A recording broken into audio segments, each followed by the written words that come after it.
Hi, it's Beth. Welcome to 2 Kings 22:11. When the king heard the words of the book of the law, he tore his clothes, reading the Bible to you in a year. Today we are in Ezra chapter 6 through 8. Then King Darius made a decree, and they searched the archives where the documents were stored in Babylon. But it was in Ecbatana, the capital of the province of Media, that a scroll was found on which it was written, a record.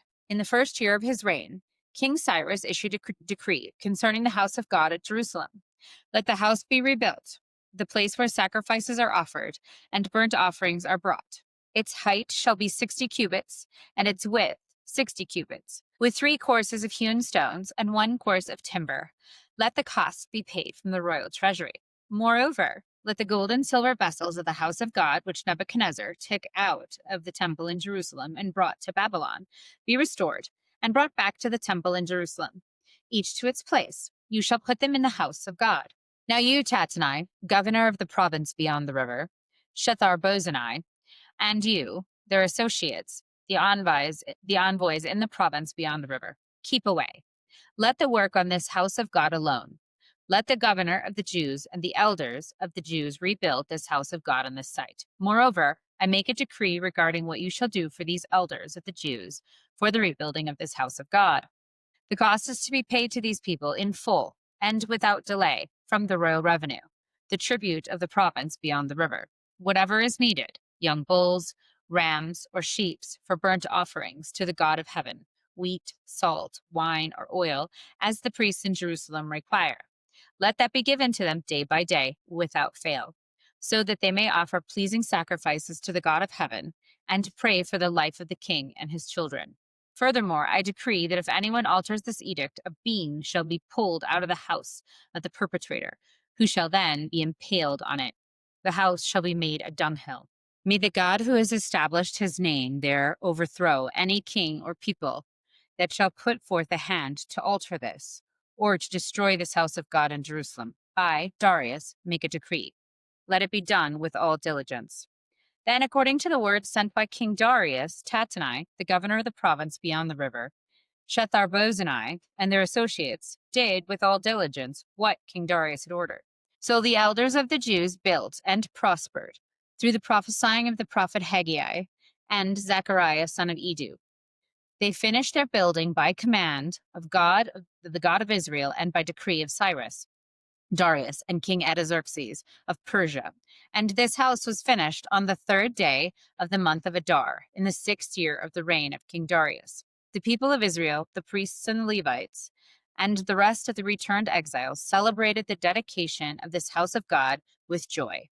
They offered at the dedication of this house of God 100 bulls, 200 rams, 400 lambs, and as a sin offering for all Israel, 12 male goats, according to the number of the tribes of Israel. Then they set the priests in their divisions and the Levites in their courses for the service of God at Jerusalem, as it is written in the book of Moses. On the 14th day of the first month, the returned exiles kept the Passover. For both the priests and the Levites had purified themselves. All of them were clean. So they killed the Passover lamb for all the returned exiles, for their fellow priests and for themselves. It was eaten by the people of Israel who had returned from exile, and also by all who had joined them and separated themselves from the pollutions of the nations of the land to worship the Lord, the God of Israel. With joy they celebrated the festival of unleavened bread for 7 days, for the Lord had made them joyful, and had turned the heart of the king of Assyria to them, so that he aided in the work on the house of God, the God of Israel. After this, in the reign of King Artaxerxes of Persia, Ezra, son of Seraiah, son of Azariah, son of Hilkiah, son of Shallum, son of Zadok, son of Ahitub, son of Amariah, son of Azariah, son of Meraiah, son of Zerahiah, son of Uzi, son of Buki, son of Abishua, son of Phinehas, son of Eleazar, chief of the priests of Aaron.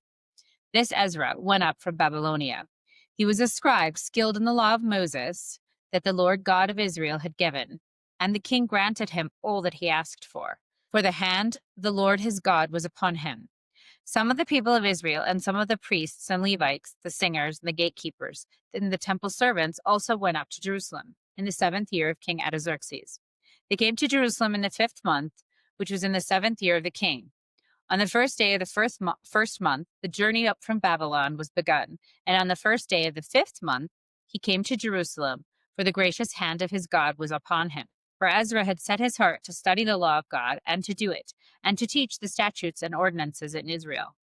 This is a copy of the letter that King Artaxerxes gave to the priest Ezra, the scribe, a scholar of the text of the commandments of the Lord and his statutes for Israel. Artaxerxes, king of kings, to the priest Ezra, the scribe of the law of God of heaven, peace. And now I decree that any of the people of Israel, or their priests or Levites in my kingdom, who freely offers to go to Jerusalem, may go with you. For you are sent by the king and his 7 counselors to make inquiries about Judah and Jerusalem, according to the law of your God, which is in your hand, and also to convey the silver and the gold that the king and his counselors have freely offered to the God of Israel, whose dwelling is in Jerusalem, with all the silver and gold that you shall find in the whole province of Babylonia, and with the freewill offerings of all the people and the priests, given willingly for the house of their God in Jerusalem. With this money, then, you shall with all diligence buy bulls, rams, and lambs, and their grain offerings and drink offerings, and you shall offer them on the altar of the house of your God in Jerusalem. Whatever seems good to you and your colleagues to do with the rest of the silver and gold, you may do, according to the will of your God. The vessels that have been given to you for the service of the house of your God, you shall deliver before the God of Jerusalem. And whatever else is required for the house of your God, which you are responsible for providing, you may provide out of the king's treasury. I, King Artaxerxes, decree all the treasurers in the province beyond the river, whatever the priest Ezra, the scribe of the law of God of heaven, requires of you, let it be done with all diligence, up to 100 talents of silver, 100 cores of wheat, 100 baths of wine, 100 baths of oil, and unlimited salt. Whatever is commanded by the God of heaven, let it be done with zeal for the house of the God of heaven, or wrath will come upon the realm of the king and his heirs. We also notify you that it shall not be lawful to impose tribute, custom, or toll on any of the priests, the Levites, the singers, the doorkeepers, the temple servants, or other servants of this house of God. And you, Ezra, according to the God-given wisdom you possess, appoint magistrates and judges who may judge all the people in the province beyond the river who know the laws of your God. And you shall teach those who do not know them. All who will not obey the law of your God and the law of the king, let judgment be strictly executed on them, whether for death, or for banishment, or for confiscation of their goods, or for imprisonment. Blessed be the Lord, the God of our ancestors, who put such a thing as this into the heart of the king to glorify the house of the Lord in Jerusalem, and who extended to me steadfast love before the king and his counselors, and before all the king's mighty officers. I took courage, for the hand of the Lord my God was upon me, and I gathered leaders from Israel to go up with me. These are their family heads, and this is the genealogy of those who went up with me from Babylonia in the region of King Artaxerxes, of the descendants of Phinehas, Gershom, of Ithamar, Daniel, of David, Hattush, of the descendants of Shechaniah, of Parush, Zechariah, with whom were registered 150 males, of the descendants of Path-Moab, Eliahonah, son of Zerariah, and with him 200 males, of the descendants of Zattu, Shechaniah, son of Jahaziel, and with him 300 males, of the descendants of Adin, Ebed, son of Jonathan, and with him 50 males, of the descendants of Elam, Jeshaniah, son of Athaliah, and with him 70 males, of the descendants of Shephatiah, Zebediah, son of Michael, and with him 80 males, of the descendants of Joab, Obadiah, son of Jehiel, and with him 218 males, of the descendants of Bani, Shelomith, son of Josephiah, and with him 160 males, of the descendants of Bebai, Zechariah, son of Bebai, and with him 28 males, of the descendants of Azgad, Johanan, son of Hakatan, with him 110 males, of the descendants of Adonikam, those who came later, their names being Eliphalet, Juel, and Shemaiah, and with them 60 males, of the descendants of Bigvai, Uthai, and Zachur, with them 70 males. I gathered them by the river that runs to Ahava, and there we camped for 3 days. As I reviewed the people and the priests, I found there none of the descendants of Levi. Then I sent for Eleazar, Ariel, Shemaiah, Elthanan, Jarib, Nathan, Zechariah, and Meshullam, who were leaders, and for Joiarib, and Elnathan, who were wise, and sent them to Edu, the leader of a place called Cassiphia, telling them what to say to Edu and his colleagues, the temple servants at Cassiphia, namely, to send us ministers for the house of our God. Since the gracious hand of our God was upon us, they brought us a man of discretion, the descendants of Mali, son of Levi, son of Israel, namely, Sherebiah, with his sons and kin, 18, also Hashabiah, with him Jeshaniah of the descendants of Merari, with his kin and their sons, 20, besides 220 of the temple servants whom David and his officials had set apart to attend the Levites. These were all mentioned by name. Then I proclaimed a fast there at the river Ahava, that we might deny ourselves before our God, to seek him a safe journey for ourselves, our children, and for all our possessions. For I was ashamed to ask the king for a band of soldiers and cavalry to protect us against the enemy on our way, since we had told the king that our hand of our God is gracious to all who seek him, but his power and his wrath are against all who forsake him. So we fasted and petitioned our God for this, and he listened to our entreaty. Then I set apart 12 of the leading priests, Sherebiah, Hashabiah, and 10 of their kin with them. And I weighed out to them the silver and the gold and the vessels of the offering for the house of our God, that the king, his counselors, his lords, and all Israel there present had offered. I weighed out to them 24 tons of silver, 7,500 pounds of silver articles, 7,500 pounds of gold, 20 gold bowls, equal in value to 1,000 gold coins, 2 fine articles of polished bronze, as precious as gold. And I said to them, you are holy to the Lord, and the vessels are holy, and the silver and the gold are a freewill offering to the Lord, the God of your ancestors. Guard them and keep them until you weigh them before the chief priests and the Levites and the heads of the families in Israel at Jerusalem, within the chambers of the house of the Lord. So the priests and the Levites took the silver, the gold, and the vessels as they were weighed out to bring them to Jerusalem to the house of our God. Then we left the river Ahava on the 12th day of the first month to go to Jerusalem. The hand of our God was upon us, and he delivered us from the hand of the enemy and from ambushes along the way. We came to Jerusalem and remained there for 3 days. On the 4th day, within the house of our God, the silver, the gold, the vessels were weighed into the hands of the priest Merimah, son of Uriah.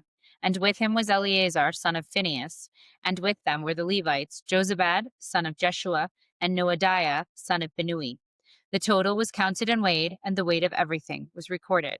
At that time, those who came from captivity, the returned exiles, offered burnt offerings to the God of Israel, 12 bulls for all Israel, 96 rams, 77 lambs, and as a sin offering, 12 male goats. All this was a burnt offering to the Lord. They also delivered the king's commissions to the king's satraps and to the governors of the province beyond the river, and they supported the people and the house of God. The book of John, chapter 5, verses 30 through 47. I can do nothing on my own. As I hear, I judge, and my judgment is just because I seek to do not my own will, but the will of him who sent me. If I testify about myself, my testimony is not true. There is another who testifies on my behalf, and I know that his testimony to me is true. You sent messengers to John, and he testified to the truth. Not that I accept such human testimony, but I say these things so that you may be saved. He was a burning and shining lamp, and you were willing to rejoice for a while in his light. But I have a testimony greater than John's, the work that the Father has given me to complete. The very works that I am doing testify on my behalf that the Father has sent me. And the Father who sent me has himself testified on my behalf.